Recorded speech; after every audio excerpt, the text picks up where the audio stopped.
this evening. I hope you're doing well. Today I am going to tell a story, and this is not a story, well, this is kind of a story from Dark World Lightwork, and it is kind of a story from the sequel to Dark World Lightwork that I was talking about, where I talked about my supernatural experiences. But I made a video today where I called out the director Steven Spielberg for being a pederast. And I also I mentioned this in another video, which I will probably put out, that how I came to learn this information was from channeling the energy of an actor, a late actor named Corey Haim. And this was during 2018 when I was channeling a ton of energy and I started making the playlist. You can read all about this in the book. And so I want to tell you the story, the supernatural origin story of my knowledge of the perversion of this man and of just exactly how dark he is.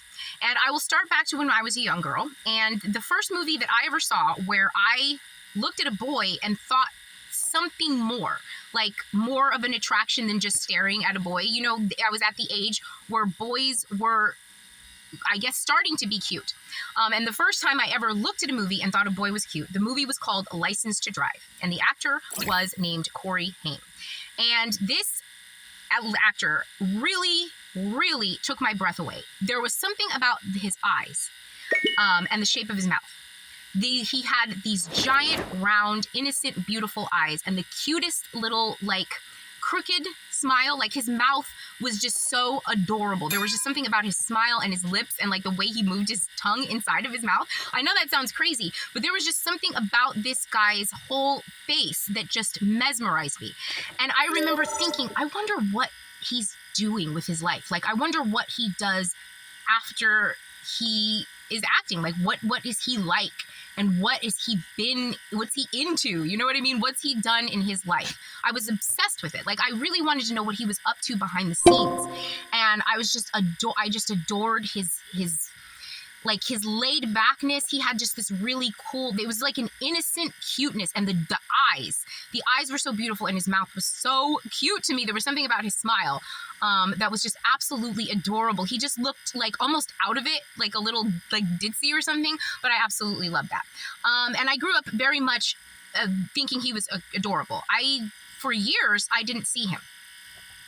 And the last time I saw him, he was on a show called The Two Coreys, and he broke my heart because he was strung out on drugs. And he was still gorgeous and he was still as cute, but he was just all messed up. He looked old.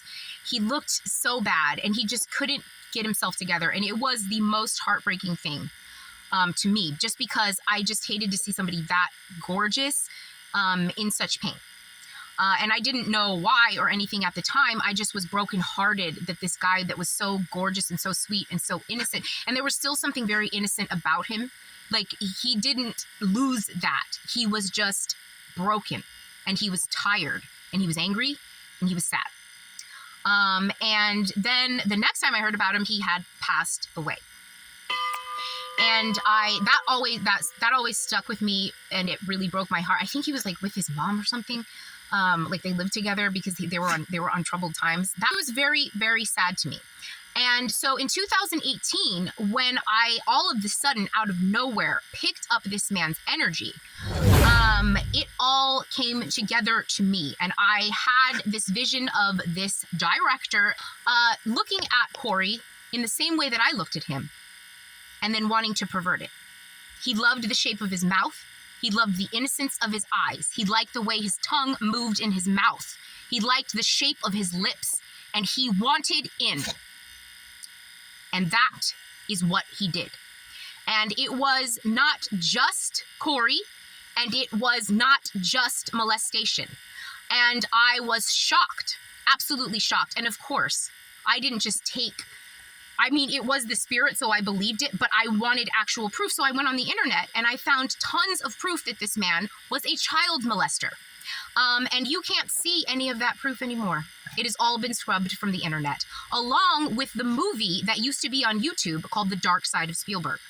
And all evidence of him being a pedophile, a pederast, or even any accusations have been scrubbed from the internet.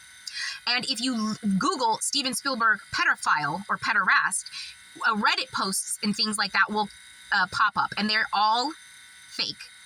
They are all fake, And they are all talking about how it's such a shock that people would even think something about a guy like that. I know, and I'm not the only person who has seen the dark side of Spielberg in real life and on film. There is no running anymore. There is no hiding. This man is not God. He is not even as powerful or the public eye as he was before, and he's definitely not as powerful in private as he was even a month ago. And he is about to be beheaded, right with his buddy BB, and so on and so forth until they all fall down. This guy was standing high atop a tree. He thought he was on a mountain. And we, light workers and people who are exposing this man, have chopped and chopped and chopped. And now he is eye to eye with the realest one he will ever meet. And he will never look me in the eye. And if I am the one who personally brings him down by myself, then that is exactly what is going to happen here on Earth. And I've mentioned this before, and I mentioned this in my book. It was a few days after I posted the playlist about him that the cops illegally showed up at my door. And this is exactly what this guy does. He goes out of his way to silence anybody who calls him out. And guess what? He tried to silence me, and he didn't. And I'm going to continue to call him out. And I would beat his motherfucking ass to death with my bare hands, just like a triple murderer would beat a child molester to death with their bare hands in a cell. Just like an armed robber would smother a child molester to death in their fucking cell. And I have zero fucking chill about that, or any problem admitting that, or any problem doing that. So how do you like me now? Thank you very much for your time. Love you. Bye.